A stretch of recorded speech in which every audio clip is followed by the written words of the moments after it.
As we continue in the course, you will encounter assignments where you'll want to use words that you haven't learned yet or just don't remember from earlier lessons.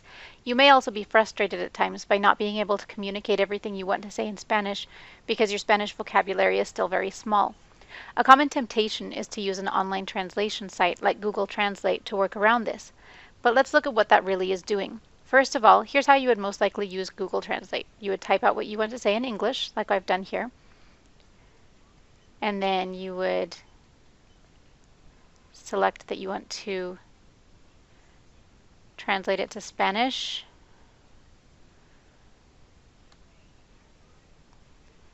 And the program would translate it. And there you have your Spanish paragraph.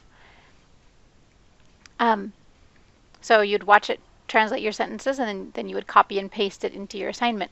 Now, did you really complete the assignment? Sure, you read about your family, and your submission was in Spanish, but you didn't personally write in Spanish. So that's why I consider the use of a translation website to be academic dishonesty or plagiarism.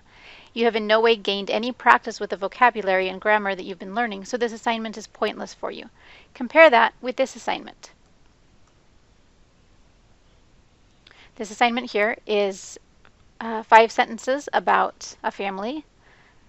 Mi hermana Jessica es rubia y baja. Mi hermana Lisa es morena y baja. Mi hermano es loco. Mis padres son simpáticos. Yo soy alta y seria. Now, the first assignment was complex and probably looked more impressive, and this one is fairly simple and even repetitive. But this one, the first one would receive a 0 from me because of academic dishonesty, and this second one would receive full credit because it is grammatically correct and it uses the vocabulary and grammatical structures that would be taught in an elementary Spanish class. So, does all of this mean that you're limited to only the words that are taught in class? Not necessarily. Spanish resources can be great if they are used correctly and responsibly. Let me show you what I mean. I'm going to show you another website that I would recommend instead of Google Translate. I wouldn't recommend that you ever use Google Translate for anything. Not even, some people will say, well, I use Google Translate, but I only use it to look up one word at a time. And some other online dictionaries have the same problem that does. So this is what wordreference.com looks like. And what you would want to do is select that you're looking up a word from English to Spanish. Now first, let me show you what it would look like in Google Translate. So let's say that you're talking about one of your friends and you want to say that they're really cool. Google Translate and some other online dictionaries, if you enter the word cool, it'll give you the word fresco. So it gives you this one word, fresco. Now, fresco is an appropriate way to translate cool if you're saying that it's a cool day outside. But to describe your friend, you would not use fresco to describe them and say they're a really cool person.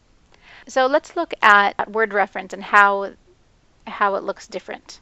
So again, we're going to enter the word cool and press go. But here it's going to give us a full detailed dictionary entry for the word cool. And it'll tell you how to use it in different contexts, not just a single translation that you have no idea whether it's the correct translation, whether it's the appropriate for the use that you had intended for that word. Okay, so look at cool here in wordreference.com. Here, it's a huge long entry, and yes, I know this can be intimidating and overwhelming at first, but it's a good reminder that translating from one language to another is not a simple task, and it does require attention to context. So here we can see that we have a couple different definitions for cool. We have cool here used as an adjective, okay, and it tells you if it's here the first one, fresco, which is what word reference gave us, is similar to cold, and it would be used to talk about climate or air or clothes or a drink. It gives you some expressions using that word, like it's cool outside. You would say hace fresco or está fresco afuera, to be cool towards someone.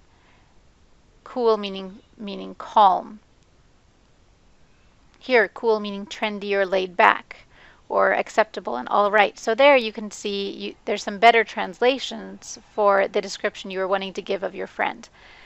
And then here, cool as a noun, meaning a low temperature or an area where the temperature is low. Here, cool as a verb, meaning to cool something. And then down here there are other expressions and phrases that contain cool. compound forms that use cool. And then down here even there are there's discussions that people have posted asking for clarification, which I wouldn't recommend getting into the discussions and stuff too much, but really the value here in word reference is that it gives you the context and you're learning the word and deciding the correct translation for the word based on the context that you had intended to use it. So that's my plug for a really high quality dictionary, whether it's a print or an online dictionary, as opposed to something like Google Translate or any place else that would give you just a single word to translate, because many words that we use in English can be used in multiple ways, either as different parts of speech, both a noun and a verb, or here a noun, a verb, and an adjective, or at least they mean different things in different contexts. So so I would recommend that you be careful about that. Don't ever please use Google Translate for anything that you complete for my class. When possible, use what you've learned, because then you're getting extra practice with the material that we've learned, which is my goal in the assignments in my class, is that you would get extra practice with the material that we have learned, because it is a lot. What we're learning in a single class is a lot of material, and so the more practice you can get with it, the more application you can get with it, the better you'll learn it.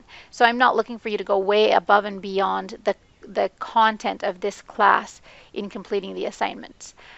If you have any questions about any of this, please contact me, and I hope this has helped you get a better idea of what resources are available and how you can use them correctly and responsibly.